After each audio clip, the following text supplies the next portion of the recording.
You're listening to Economics Detective Radio.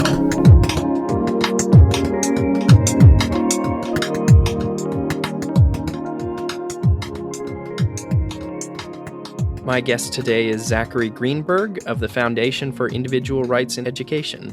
Zach, welcome to Economics Detective Radio. Eric, thanks for having me. So let's start by talking about FIRE. What is FIRE? When did it start, and how did you become involved with it? Yeah, sure. So FIRE is a nonpartisan, nonprofit civil liberties organization that defends and sustains individual rights of students and faculty members at American colleges and universities. We defend the freedom of speech, freedom of association, due process, legal equality, religious liberty, and all these fundamental freedoms of the First Amendment and due process at all American colleges and universities. We were founded in 1999 by University of Pennsylvania professor Alan Charles Kors and Boston civil liberties attorney Harvey Silverglate after an overwhelming response to their book about campus censorship. And we're really founded to combat free speech abuses on college campuses targeted towards students and professors. And through these last around 20 years or so, we've had hundreds of cases about due process, about free speech, all of targeting students and professors. I came to FIRE was as a legal intern in 2015. I helped them out during that summer. And then about a year and a half ago, they hired me as their Justice Robert H. Jackson Legal Fellow. I primarily do legal research and writing. I have publications about some of our issues, and I do some speaking and other writing and assisting the lawyers on FIRE with their responsibilities. So the organization's been around for almost 20 years now. Can you say whether the sort of stifling of speech on campus has gotten better or worse over that time? What's the pattern? That's a good question. So it depends what you mean by the stifling of speech on campus. I don't know, that's a pretty unsatisfying answer, but one of the things we do is we track policies, these speech codes, policies that restrict free speech rights in college campuses. And we've been tracking them for a while now. And we generally divide them into a couple different categories, red light speech codes being the very worst, the ones that really restrict free speech, and then green light policies that do not restrict free speech. And we can say that the amount of red light policies has been decreasing over the last couple of years based on our Spotlight on Speech Codes database. And the number of green light schools that fully protect their students' free speech rights has been increasing. So on the policy front, it's been getting a little better. And this is also reflected in our research on free speech zones, these tiny out-of-the-way areas of campus that universities allow students to express themselves. And this is a problem because all the open outdoor areas of colleges should be free speech areas where students should have the right to express themselves. And based on our research, I think in 2008, around 1 in 6 colleges we surveyed had free speech zones, but in our most recent survey, the numbers dropped to 1 in 10, which is still too many. There still leaves dozens and dozens of free speech zones on college campuses that are restricting students' expressive rights. So on the policy front, we're seeing some progress here. Yeah, I think if you were just following the news, there are more news stories about controversies, about people calling for other people to be fired, about disinvitations. But that's not necessarily reflective of what's actually happening or what the trend is in university policies. It could be just something. It could just be the trend in journalism. Yeah, back in 1999, there weren't too many outlets that really focused on free speech issues in college campuses. In some cases, we were the only outlet to really break the case, to really bring public awareness to these issues. But now there's many outlets, starting with Campus Reform to Inside Higher Ed, and several other outlets and even bigger outlets like the New York Times, Wall Street Journal, that are really reporting on these issues. So if you just look at the media coverage, you may think that this is an outsized issue, that there is a crisis of free speech on campus. And at FIRE, we'd like to say that, look, this has been going on, censorship at universities, for a while now. Really, it predates us. It predates 1999 even. There's cases in the 1970s and 80s about free speech zones and courts striking down speech codes. So we like to say that, yes, there is more media scrutiny on it, but that doesn't mean it's becoming a much bigger problem. We've always think it's a problem. We think it's a crisis if one student gets censored in a college campus. We think that one student is too many to be censored in a college campus. But we also appreciate this enhanced media coverage because it means that more people are paying attention to these issues. And of course, people have very conflicting views about hate speech, about harassment, about what's happening in college campuses. But we at FIRE are happy that the conversation is happening, that people are talking about these issues, and that they're bringing attention to the state of First Amendment freedoms at American colleges and universities. So I went to thefire.org, which is FIRE's website, and I noticed you have a database of speaker disinvitations. So yes. every time a speaker is invited to speak and then disinvited, you record it in this database, and you have almost 400 disinvitations.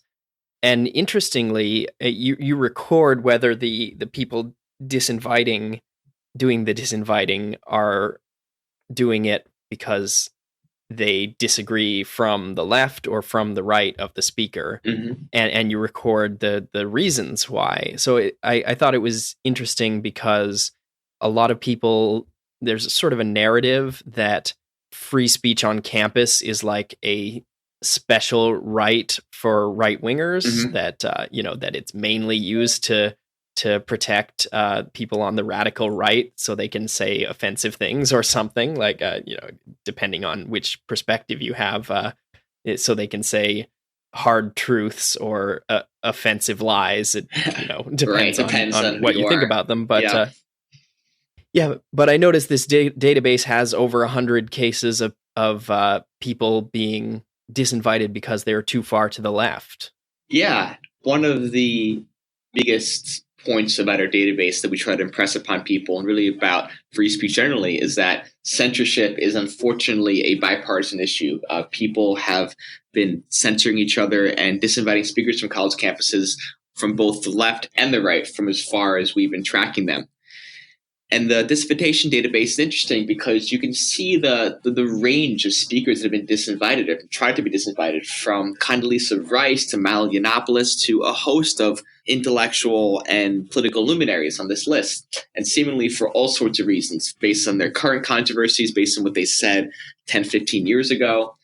And it's really an interesting issue because there is this narrative that free speech is only an issue of the right, that the right benefits most from free speech, and that it's really that the left is pushing this hate speech narrative. And at FIRE, we don't really see that to be accurate because based on our research and our records, censorship occurs from people from all political parties. And the funny thing about this database is that a lot of times when people argue for censorship, when they argue for disinvitation, they give their reasons. They say, we're disinviting the speaker X because of X.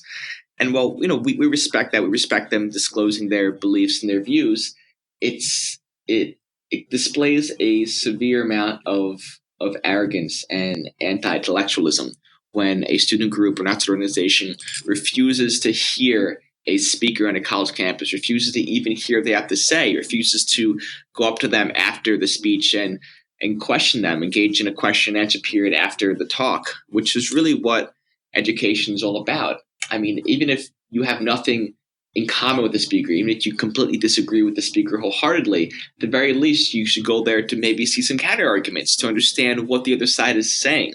So when we see these as disinvitations and we track them, we try to impress upon the public and upon our audience, especially upon the students and others in the educational communities, that look, simply because a speaker comes to your campus that you may disagree with, you may categorize as racist or hateful or homophobic, for example, that does not mean that you have the ability to exclude the entire educational community, the entire student body from hearing what the speaker has to say. I think there is I'm sort of searching for the quote that it might be John Stuart Mill saying that, people who only understand, who don't understand their opponent's arguments also don't understand their own arguments. I believe it was John Stuart something Mill to that effect. Quoting Cicero. I think he said that he who knows his own side knows nothing at all. But you got to know both sides of the argument here to really be an effective debater. Yeah. And not just to be a good debater, but also to just be secure in your own, to have reasonable beliefs yourself. If you don't understand what the counter arguments are, then you don't understand what the counter arguments are. So you don't really, you're not really on a secure footing. Yeah, exactly. And another thing, if you're so confident in your beliefs, if you're so sure and believe and have such a strong belief that you are right, then you should feel comfortable hearing and talking to those that you disagree with, because you'll be able to point out what their fallacies are and educate your community and your fellow students. So I'm not an American, I'm Canadian, but my understanding is that the First Amendment protects speech, but one of the counter arguments that I've heard people make is that the First Amendment only really applies to the government, and universities, they might be partially publicly funded, or some of them are publicly funded, but they're not really the government, and also that free speech or the First Amendment doesn't mean you have to give a platform to people. Just like you you don't. Yeah, you're under no obligation Right. to invite anyone to your campus or your house or anything like that. Yeah. How does the legal argument there work? Yeah. So there's a lot of misconceptions about the First Amendment, what it protects, who it applies to, and generally the First Amendment applies to government actors. And in the United States, that includes public universities, state universities. So these universities are fully bound by the First Amendment. They must respect the free speech rights of their students. Private universities are not bound by the First Amendment legally, but as educational institutions, they are bound by the promises they make to their students, which includes, in the vast majority of private schools, the freedom of speech. So, to give you an example, when students sue their schools, if it's a public school and their free speech rights are violated, they'd be suing under the First Amendment. But if it's a private school, they'd be suing under a breach of contract cause of action. The school broke its promises to me by violating its own policies, promising me freedom of speech. And this has nothing to do with the amount of public funding a school gets or government funding. It's purely whether it's a state or a private school, which is generally based on how the school was founded, such as land grant universities versus other universities. So that's the legal background here. In terms of what the First Amendment actually protects, it generally protects the right to both speak and to hear speech, the right to listen and to be heard. And on a public campus, that necessarily includes the right for student groups to bring in speakers, that the university provides a mechanism allowing the student group to bring in speakers and to use the university's space to have these speaking events. The university must protect that space. A very common thing that we see is that universities impose onerous security fees upon a student group. So if a student group invites Mallory Yiannopoulos, for example, they would charge the college Republicans $100,000 for security. And that's not okay. You have a Supreme Court case saying that, look, you cannot punish speech that is unpopular with bottle throwers, that a listener's reaction to your speech is not a justifiable basis for restricting that speech. So in a way, these universities do have to provide a platform for these controversial speakers because, like we were saying before, university is a marketplace of ideas. It's morally and sometimes legally bound to uphold the freedom of speech and to uphold the pursuit of truth, which requires a diversity of perspectives. Yeah.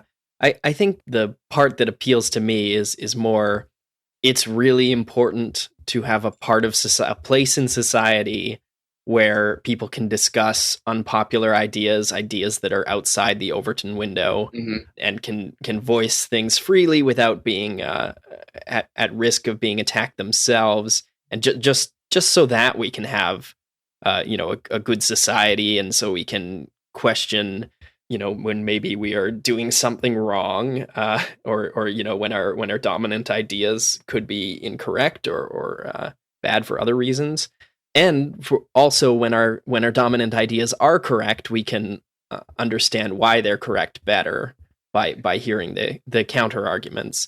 But yeah, it sounds like, since you with public universities you cite the First Amendment, with private universities you do it on the basis of a breach of contract. It sounds less like oh, free speech is this thing we have to put up with because the First Amendment says so, and more like free speech is this positive force for good, and we're defending it under whatever legal grounds we can because it is a good thing. Is that sort of the view of FIRE?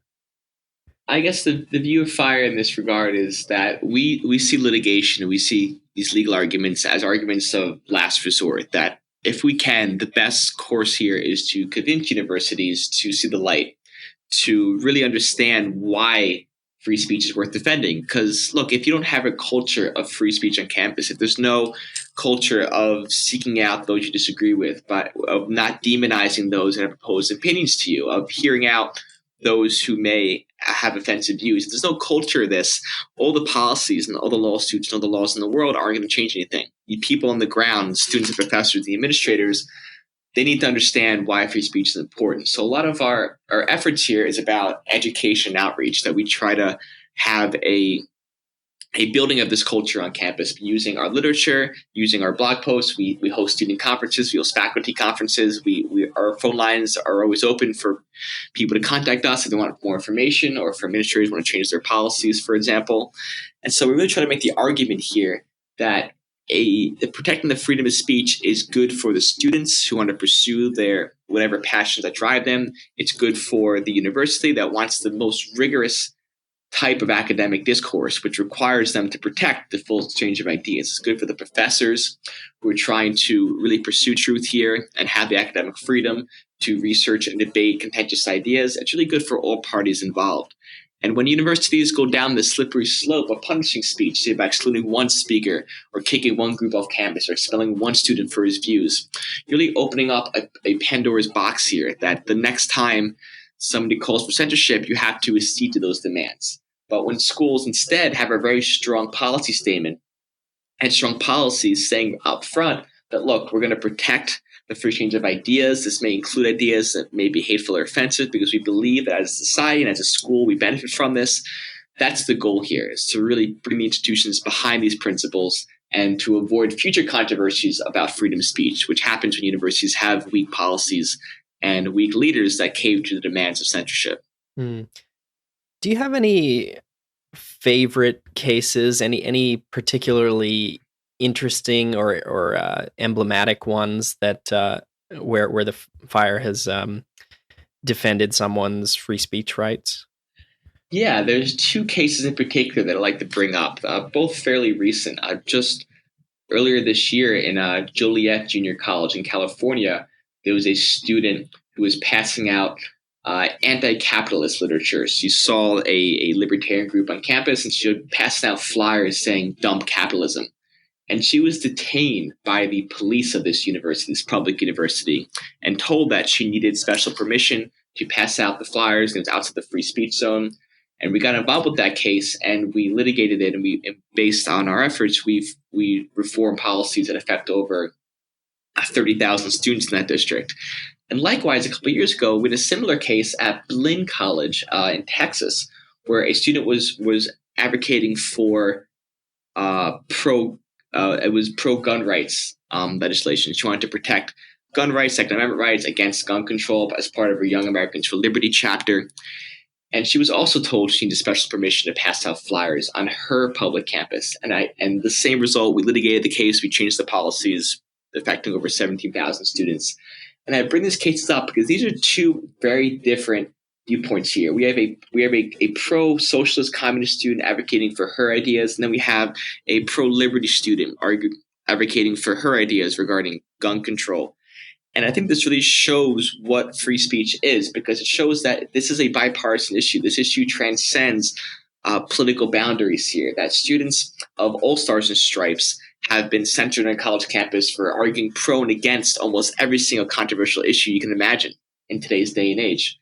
And at FIRE, we joke that we know it's a good day when we get praised in the Socialist Workers' Revolution and also the National Review. We know it's a good day when we get praised in the New York Times and the Wall Street Journal, because that means that we're doing our job. We're not just defending the left or the right. We're defending these neutral, bipartisan principles that we believe should apply to everybody.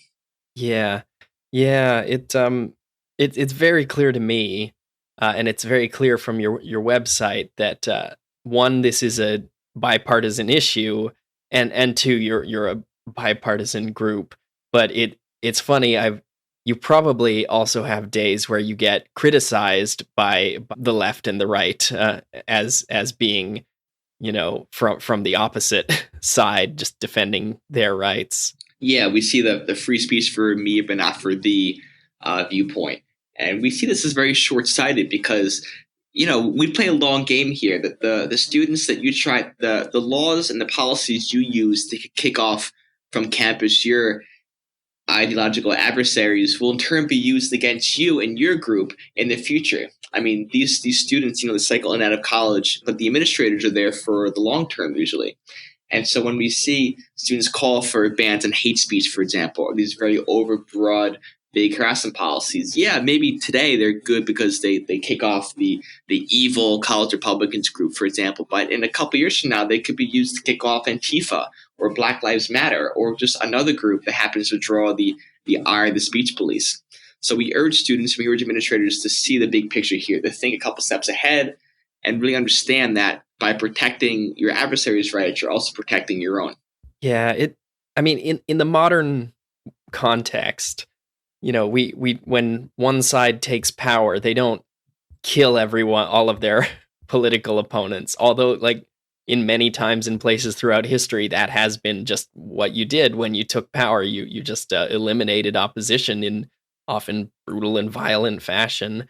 Nowadays, not just nowadays, but in this specific time, in this specific place, there's still different sides that periodically take power and, political power, cultural influence, but they don't, to the extent that liberalism has succeeded, they don't use that power to destroy each other. We certainly don't have too much sectarian violence. There's a little bit, but not on anything like the scale that has happened historically. Right. But yeah, it is this much milder form of just trying to silence your opponents is part of that. It's a slight move away from liberalism and from being accepting of other viewpoints. And I think to people with a long view of history, it's extremely worrying because you worry that it might be the short end of the wedge, that people will do something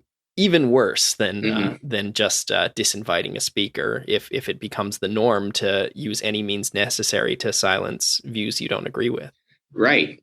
I mean, philosophically speaking, free speech has replaced violence as the means of how we determine who is right and wrong in our society and who should rule. I mean, back in the day, you would have two armies clash and the winner would become the king, and that king decided what to do. If you wanted to say 2 + 2 = 5, then that's what it was. But in today, we have this marketplace of ideas where all the ideas are being spoken, and the ones that rise to the top are considered to be the ones that people believe in, the ones that we as society have come to believe are true. And likewise, in our democracy, we use voting, we use our expression, we use how we communicate with one another to figure out who rules, what policies we should have. So it's interesting because if we discredit the values of free speech, if we say, look, we're not going to believe in this liberalism, this part of our democracy, then what's the alternative here? Are we going to use violence to shut people up? I mean, we see this in college campuses that students are using violence in some very limited cases, that they are sometimes attacking speakers, disrupting their events, that we see them destroying protests and other literature, tearing down flyers, for example, of books of ideas they don't like. And, book burning is a classic example of this. So in a way, we are seeing this almost return of using violence to prove that you're right, that might makes right here, and that regardless of what somebody's saying, it's better just to shut them up as opposed to debating with them. And this is a serious problem because, first of all, it doesn't work. It's if you're trying to prove that you're right, that your ideas are the best, the more effective manner of doing that is to engage with your adversaries, to prove to the world, to everyone around you, that you are right by debating them, by having an argument, by using your own facts and logic and rationales to discredit theirs. And I think the history of nonviolent civil disobedience in America, coming from the civil rights era forward, really shows how those who use violence to achieve their means are considered to be in the wrong. They're considered to be a discredited part of our society. And so when we see people use violence to suppress free speech, it's really a serious issue that we always try to speak out against. Yeah, and I mean, it should be so obvious that this would backfire, especially from recent prominent examples. Like, I think you mentioned Milo Yiannopoulos getting disinvited from things and being protested. I'm not sure anyone would have heard of Milo Yiannopoulos if certain groups hadn't attacked him and tried to silence him. They call it the Streisand effect. You try to silence something and it just, broadcasts it to everyone. Yeah, I mean, we talk to a lot of student activists, people that want to go out there and protest and really make a mark in their campus. And as a matter of tactics, when you create these massive free speech controversies by physically assaulting speakers, by trying to get them banned from campus, you're creating free speech martyrs. You're creating this national spotlight on you and on the person you're targeting that really brings more attention to their ideas and more attention to how they're in the right here by trying to protect their free speech rights, and you're in the wrong by trying to censor them. So we say to students, look, if there's a speaker on campus that you really don't feel like going to, just don't go. I mean, the publicity here is oxygen fueling their fire here. I mean, if there's someone on campus that you just simply don't want to hear, you don't have to go. We would prefer them to go and to ask questions and to engage with them. But in terms of the spectrum of what to do here, where you have asking them thoughtful questions on one side and then getting them disinvited on the other side, not going is a suitable alternative here. You can simply not listen to those you disagree with, which, of course, will not be good for your arguments or for your rationales, but still a way to see this forward.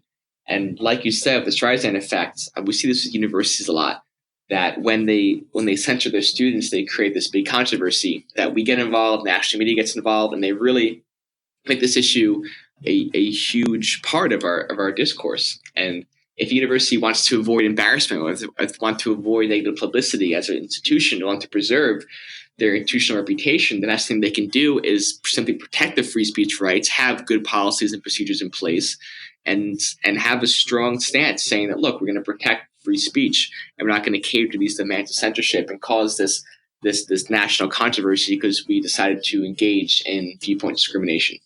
So most of our examples so far have been about activism, student activists.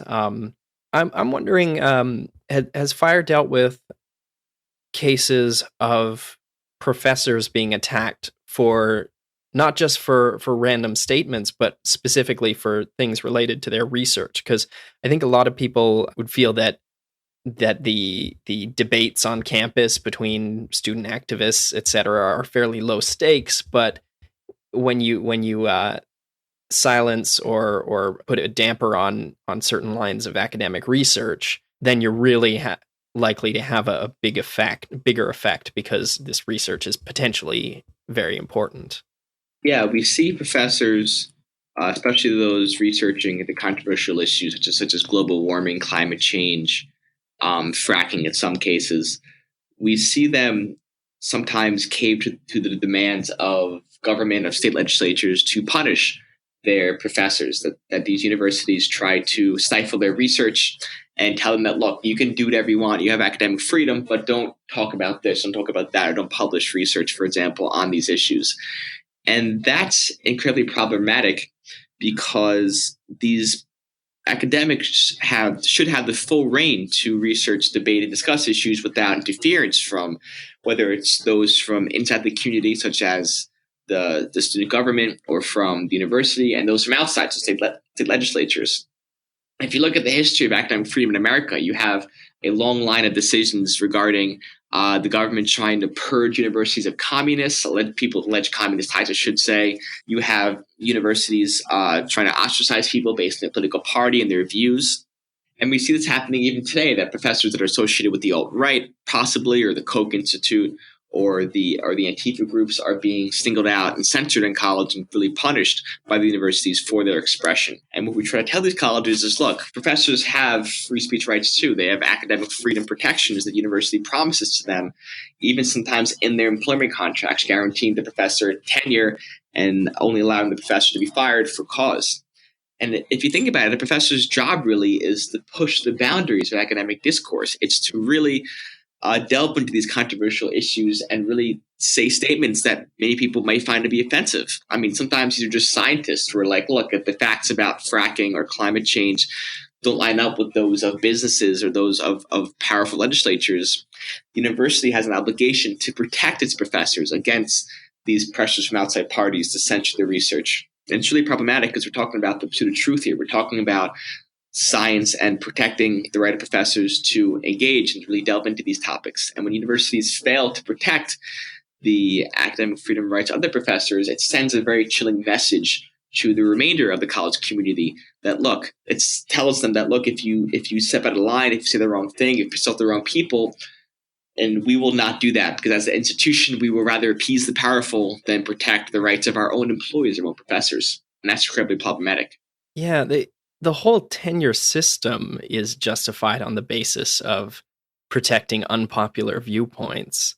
I'm not entirely sure it's done a good job of that because, of course, when you offer people a sweet job for life that they can't be fired from, you attract some of the the least risk averse people, the people who are most willing to, least willing to maybe take a bold view, and it also takes a really long time to get tenure, and if untenured faculty have to censor themselves or have to have more acceptable views, then what are the odds of them suddenly being completely doing a complete 180 and voicing unpopular views the moment they have tenure? It seems like the system is not sufficient to protect the free expression of ideas.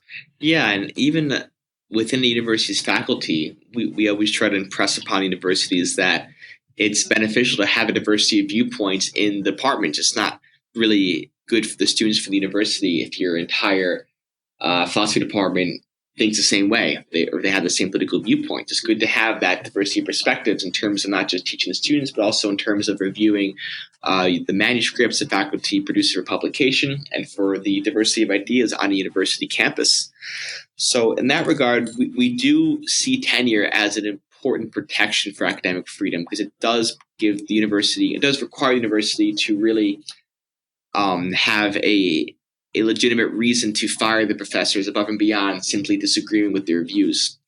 And one of the things we're seeing here is many university systems and legislatures are weakening tenure by putting in these civility requirements that as a part of tenure now you have to be civil to each other and to the university. And we see this as a big problem because many criticisms of the university, many times when professors blog about the university administration and they say unflattering things, that can be construed as uncivil. And as we know, free speech is inherently uncivil. I mean, when you talk about the kind of ideas that are being discussed here, these are ideas that are unsettling to many, ideas that maybe rankle the opinions of both administrators, of society at large, of legislatures, of these powerful figures. So when universities require professors to be civil, it's incredibly problematic for their academic freedom rights. Yeah, I think I've been fortunate. I'm at a university and I'm in an economics department, and economics has a really good balance of different viewpoints and a culture of debating differing opinions rather than trying to silence them. And just I do sort of when I hear about all these crazy things that sometimes happen on campus, and the more monolithic sort of ideas that tend to dominate everything and try to push out differing opinions, I feel like I'm in a safe little island of the university where I basically am at very little risk of ever having my speech my rights violated. Yeah, and it's nice, but it's go on. I was going to say it's better for students also, because we've had cases when an entire department has the same viewpoint. Students can't get a good thesis advisor for their thesis, for their PhDs, for their master's degrees, and that's an issue considering that sometimes professors discriminate against students based on their political views. It's good to have, like you have, a department that respects the diversity of views, because it allows students to complete their degrees and really gain a lot from their education. Yeah. And yeah, that would make it into sort of a self-fulfilling prophecy. Like even if there's no overt discrimination against minority viewpoints, to go from first year undergraduate to finishing a PhD, that takes a decade. And, you can imagine just like if you had an unpopular viewpoint, spending a whole decade being the only one who believes what you believe is daunting. And I think probably is enough to deter people, even if there's no explicit discrimination. So some of these fields, having got to the point where everyone or most people agree with the exact, have the same exact views, are in a equilibrium where they'll never, or they will likely never have opposing viewpoints again, just by people with opposing viewpoints just opting to major in something else. Yeah, I mean, it's a good thing that students and professors are exposed to those that they disagree with. I mean, I can't imagine just how boring it might be if a student or professor was in a situation where they're surrounded by their colleagues and they're surrounded by those that think the same way they do. And that's probably how you get all these kind of wacky viewpoints coming out of academia, some would say. But I think it's productive and also entertaining to have those that around you that have opposing viewpoints. I mean, when I was in college, I really appreciated going to the college Democrats, the college Republicans, college Libertarians events, just to see what these people think, to see what their mindsets are and the backgrounds they come from. I love going to the debates they put on. I remember I went to a does God exist debate. I went to a should marijuana be legal debate. And these are great programs. It wasn't just like one speaker cramming their opinions down your throat. It was like, look, we have both sides here. You can ask both sides questions. It presents two sides, two experts in these controversial issues. And that was a really cool program because I really got to understand the value of having both sides and why this is a much better setup than simply having, as some would say, a department prone to indoctrination, that you have to think and believe a certain way. Otherwise, you won't graduate, or you won't get an A in my class, so you won't learn anything. Yeah. One thing I noticed when, to get back to the disinvitation database, one thing I noticed is that sometimes the same school would disinvite different speakers for opposite reasons. So, as I mentioned, you log whether people are disinvited from the left or from the right. And just looking through it, there are multiple universities that have, just to take an example, Brandeis University disinvited Tony Kushner for having two left-wing views on the Israeli-Palestinian conflict. And then, 8 years later, they disinvited Ayaan Hirsi Ali for having views that were too far to the right on Islam. And, they just... apparently opposite, but it seems like both sides sometimes use the speech silencing techniques even at the same institution. How does that happen? It's interesting how it happens, because many times these universities are simply responding to petitions or demands by students to disinvite the speaker, and sometimes they don't really care, don't really look to see what their reasons are, where they're coming from, or why. That's why we try to track them to bring more light about this. But when students make these requests, they often do not see how these policies will be used against them, like I said before.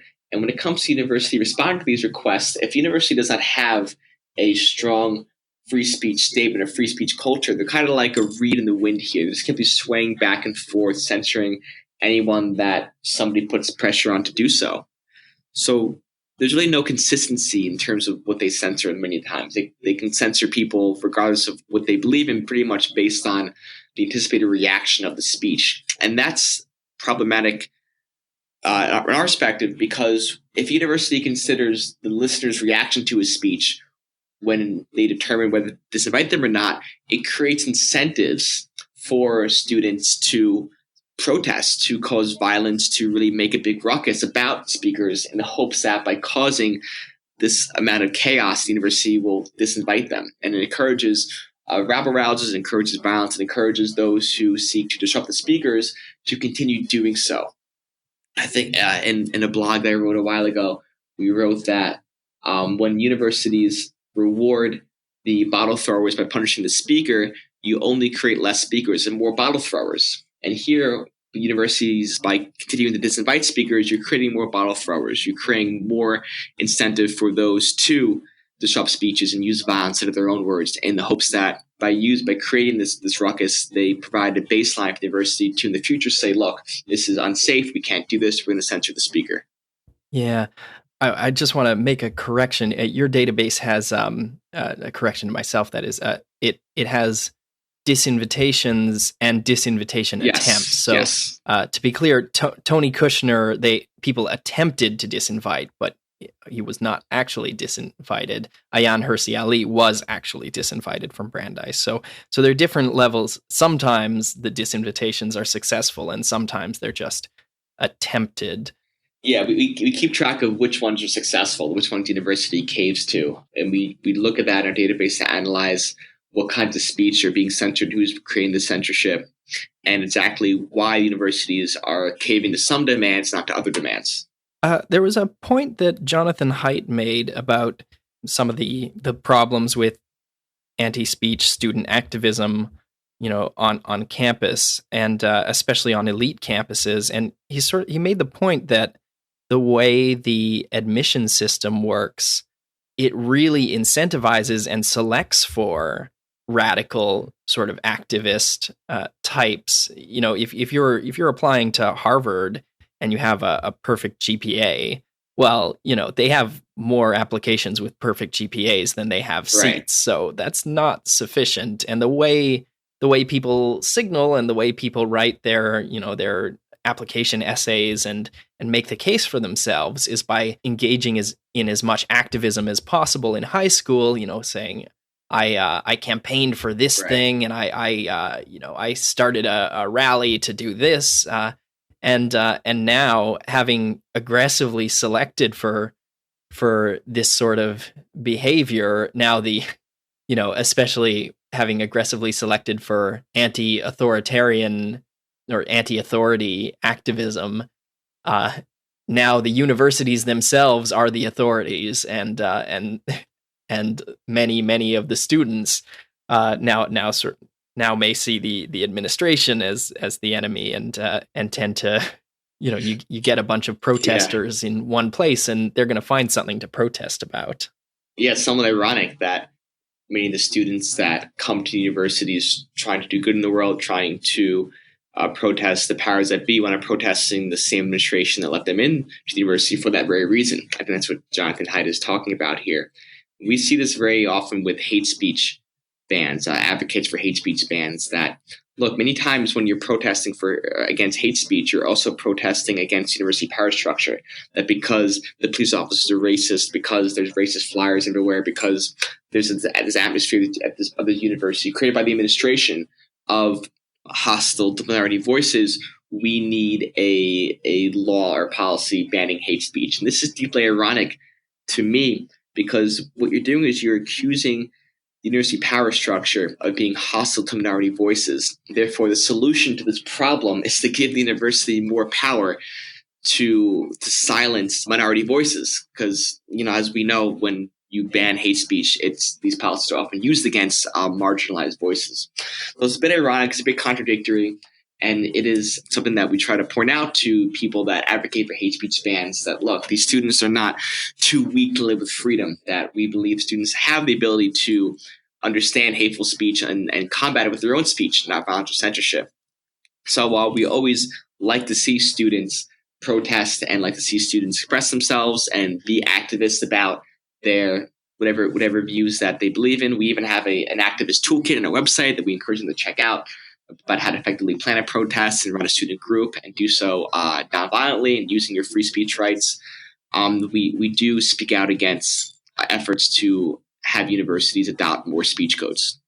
Yeah. It's an important point that you can criticize ideas you don't agree with without trying to silence them. And, in fact, you might even want to draw attention to those ideas, draw attention to their flaws as a more effective way of countering them. So we're coming to the end of our time. So I wanted to just ask you if you have any closing thoughts or a closing message that listeners should take away from this conversation. I guess the main message that I like to point out is that at some point in time, every single opinion was considered a minority opinion, that every single opinion was considered not to be the majority accepted viewpoint. And in order to make our viewpoint accepted in society, we necessarily have to protect the expression of viewpoints that people may believe to be offensive or annoying or hateful. I mean, if you look at the civil rights movement in America, the women's rights movement, even the gay rights movement, all these movements were considered to be hate speech or hateful speech at some point. Yesterday's hate speech is today's civil rights legislation. So we encourage people to really understand this, take this from a historical perspective, and realize that protecting free speech not only protects the viewpoints that we believe in now, but also in the future, the ideas we want to implement for a better society. And on that front, we encourage everybody to go to thefire.org and check out our website, all the resources we have there. And if you're a student or professor in a college campus who you believe has been censored, you can submit a case to us, and we'd be happy to help you out free of charge. Excellent. My guest today has been Zachary Greenberg. Zach, thanks for being part of Economics Detective Radio. Garrett, thanks for having me. I appreciate it.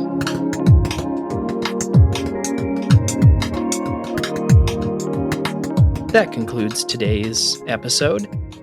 The discussion question, which we'll be discussing in the Facebook group Economics Detective on Facebook, the discussion question will be, have you ever censored your own speech? Have you ever not said something that you truly believe that you wanted to say because you feared retribution for voicing an unpopular viewpoint or a viewpoint that could be misinterpreted as unpopular? And if you're comfortable sharing, what kind of issues have you felt the need to self-censor on? I'll remind everyone that the group is a safe space. It's a closed group, and so whatever you say there won't be shared with the whole world, even if you express a viewpoint that may be unpopular. It's a place of free and open debate. So if you want to answer that question and join the discussion, look up Economics Detective on Facebook and request to join the group. I'll be back next week, and thanks for listening.